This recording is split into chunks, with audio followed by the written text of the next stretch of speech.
السلام عليكم ورحمة الله وبركاته أصحابتا شرفتا بدن كسو دوادا مانتا أروسكي ما شاء الله نقلا عزومي أو سعونا أصحابتيدا هادانا وحان كسي بحينا سالونكا وحان سي آدينا قوبتا أروسكا غاري هادا راعينا أصحابتيدا قاليقا واكنا هادانا أروسكي أصعدا وويليب وحان نو socdo vloggeeni noo socda waatana Caaisha bal arooska markaan tago insha Allah iyo wixii aan kala kulana kulay waa arki doonteen insha Allah asxaabtaan jeclahay waxaa idin like kusoo dhawaada channelka subscribe hala saara waxaa idin leeyahay hala like iyo share na lagu qabta waxaa idin leeyahay asxaabteeda qaaliga insha Allah hadda waa sii soconaa waa aragtiin hadhow markaa ka soo baxna iyo wixii aan soo duubna iyo wixii aan soo aragna kulayba waa idin la soo socodsiinayaa waa aragtiin maana asxaabteeda qaaliga ah sharafta badan qofka telefoonku hadlay karaa ها أصحابتي قالي وحن كده أروس حالي طول إنه عادي معهن أروس كوشدين هاي وكنا وحن كده دتك سيده هو القلوب بحسب ما شاء الله وحن كده برامبر هادهن عيار هادهن ما شاء الله تبارك الله وحنا لي أروس كان أروس كله نجاد أو لو نسته أو ويلي قبل لو دل إليها كدي إن شاء الله وحرجينا إنه النقطة أروس قرني جواج وأرسل ما شاء الله كذا أجود حضرني وحن كره أصحابي قارئة هون ويسوق إن شاء الله إنه عادي ما مين كالأشياء ما شاء الله نقل مريسنا ميتنا مبرر شيء هيستوى كشيء ما شاء الله أروس شذن وهاكاش أحد قارئ وقص عشرة حلقة عشرة جاره هذا أروس شيء مستحيل نجار على شذ برام بروكرة أصحاب شرف بديار إنه عادي حقيقي هذا وسهل ممكن عجزي وحوار أروس دنسنا لو عجزي وأكيد غير كان مثل عجزي ميه ولا تبغنا حواس سعرش ماشي سامي عاد مقبل ما شاء الله وأيضا كي درقات يركي لو نستو ماشي سبحان جعل أصحابتي دقائق أروس إن أقرب قاد أصحاب إن أنا ميل البون آجا أما ميل درس قادة ميل إن أيضا قرب أروس ما دام بريها ناس قاعد يسمعوا هاي أروس هذه أروس إنسان وشيء شرط بدن حيث لا يسوع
asxaabteeda qaaliga haddana baraamburkeena ورعاو حسن قال شيء عيارتي سوا سعوتها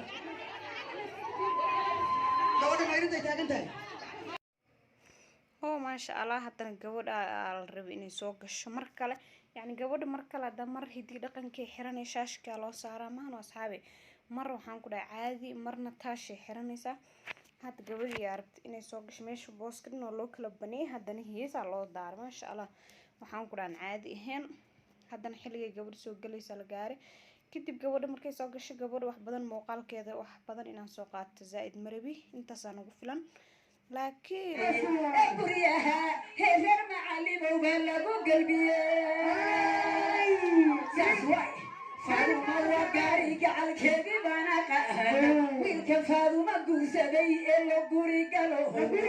waa tahay sharaf le garyaqaanada ku dhalay waxaad u gacan qaaday sida geesi aabaha gabar gabdhaha gaada dheer baa lagu galbiyay gabaad faaduma gobay baad aroosto lagu gigimaya gabal lagu fidiyey garmadowgu u fadhiyo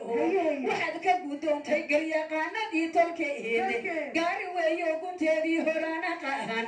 gabano ay ku dhalaysaa garaada xidhaan waxaa dunjigeeda laga gooyay deeqaluulu nimantii tooraaho daawan yaqaan bulshadaha saraakiil dhanaha guud anfacdee ku filana dahabka iyo maarta injineerla kala dejiya culuma dusha ka akriyaan diinta iyo sharciga bayloga samada duuleen damiin akhayn dilkii reer beere nimankay ku beegan tahay hooyadeed gacalooga carabkeedii baa fadhiya habar yar guulaysa wadiga gadaal hamari